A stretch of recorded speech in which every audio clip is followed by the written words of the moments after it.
Fala pessoal, senador Jorge Seif falando. Não foi nenhuma surpresa para nós a denúncia da PGR contra o presidente Jair Bolsonaro.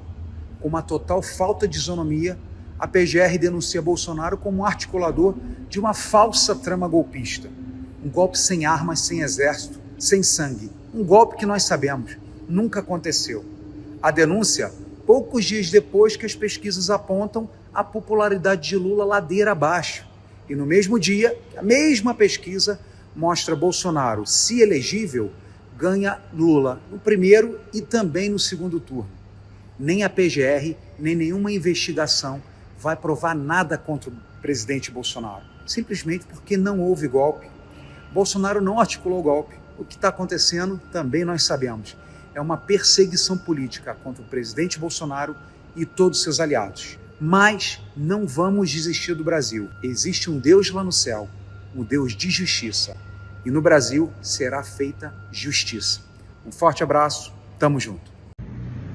Bolsonaro indiciado pela PGR. O que quer dizer isso? Bolsonaro será julgado, tornado réu pelo Supremo Tribunal Federal. O que quer dizer isso? Bolsonaro será inexoravelmente preso por uma suposta tentativa de golpe. Enquanto o golpe, todo mundo sabe, foi dado durante as eleições de 22, não por Bolsonaro, mas pela Justiça Eleitoral, que se colocou de maneira parcial contra o presidente da República, censurando o presidente da República, proibindo de fazer manifestações de 7 de setembro, proibindo a primeira-dama de aparecer ao lado dele, proibindo uma série de propagandas e inserções, quer dizer, estabelecendo multa em inserções que estranhamente desapareceram do Nordeste, proibindo dizer que Lula era ladrão, proibindo dizer que Lula era amigo de ditadores. Ou seja, uma série de cerceamentos, censuras e omissões da Justiça Eleitoral que tornaram o pleito de 22 completamente abusivo, completamente esdrúxulo. Por isso, exatamente por atacar esse tipo de coisa, é que essas pessoas que em desespero, em erro, entraram na Praça dos Três Poderes no dia 8 de janeiro. Por isso, Felipe Martins foi preso por uma viagem que nunca fez, por um golpe que nunca deu. Por isso, o ministro da Justiça foi preso também, simplesmente por nada ter feito, por ter achado uma carta apócrifa de uma garantia de lei de ordem que previa uma outra eleição, caso houvesse um desespero popular, uma anomia nacional.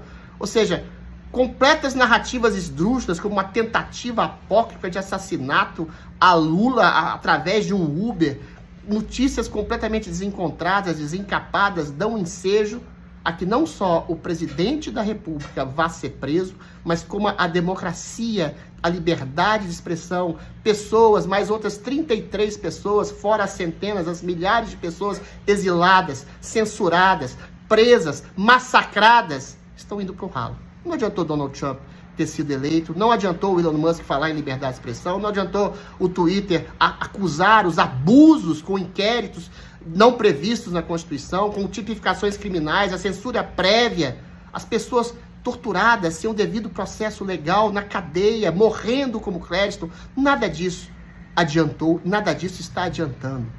Os ministros do STF em nenhum momento arredaram pé da tentativa carrasca e da ação carrasca de arrebentar com a democracia no Brasil.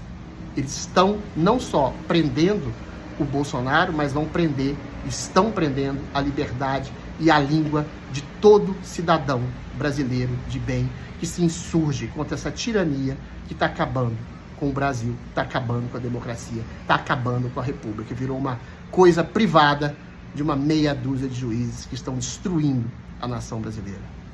Até quando? O tema não poderia ser outro. O indiciamento do presidente Bolsonaro, acusado de tentativa de golpe de Estado nos eventos de 8 de janeiro. Agora, antes de mais nada, pergunto a todos, não é coincidência demais que isso aconteça justamente no momento em que a aprovação do desgoverno Lula despenca para 24%?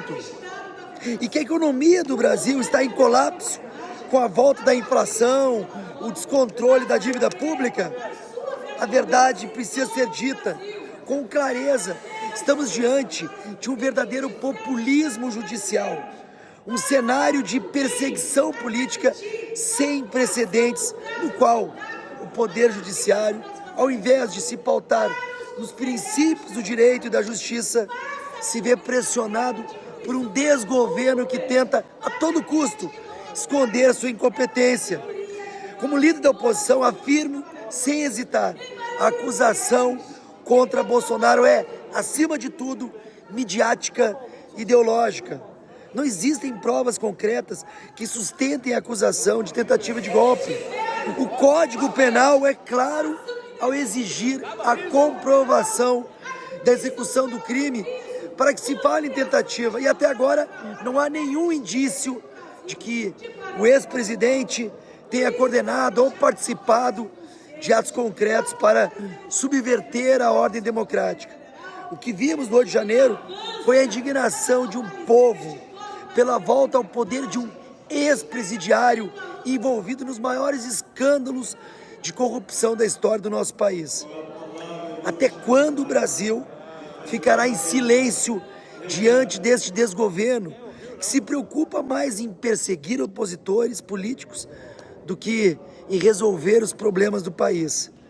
Um governo incompetente que foge de suas responsabilidades e só pensa nas próximas eleições, em vez de olhar para o povo brasileiro.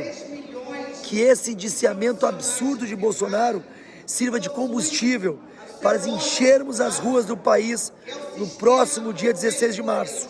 Juntos, nós vamos enviar um recado claro e incontestável para o mundo.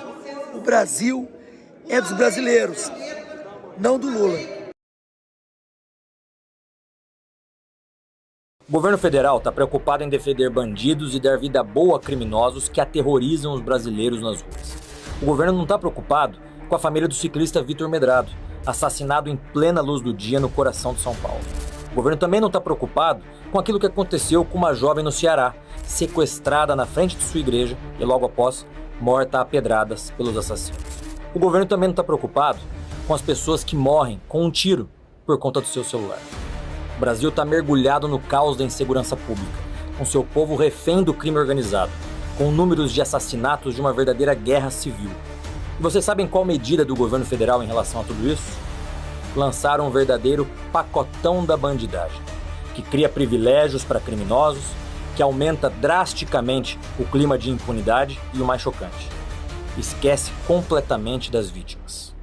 Esse é o plano do famigerado Pena Justa, um projeto do PSOL e que burla totalmente o Congresso Nacional do Debate. O plano, pasmem vocês, vai desde a redução de prisões até cotas para presos no mercado de trabalho. Inclui ainda a estigmatização de negros como traficantes, estimulando a sua prática delituosa. Até cotas para criminosos em universidades faz parte desse plano. Enquanto o Brasil clama por justiça, o governo cria normas para o crime prevalecer. Enquanto as polícias lutam para prender bandidos, o governo quer que eles sigam saindo da cadeia 24 horas depois. Enquanto todos nós somos presos e reféns dentro de nossas próprias casas, o governo federal deixa claro de que lado ele está, o da bandidagem.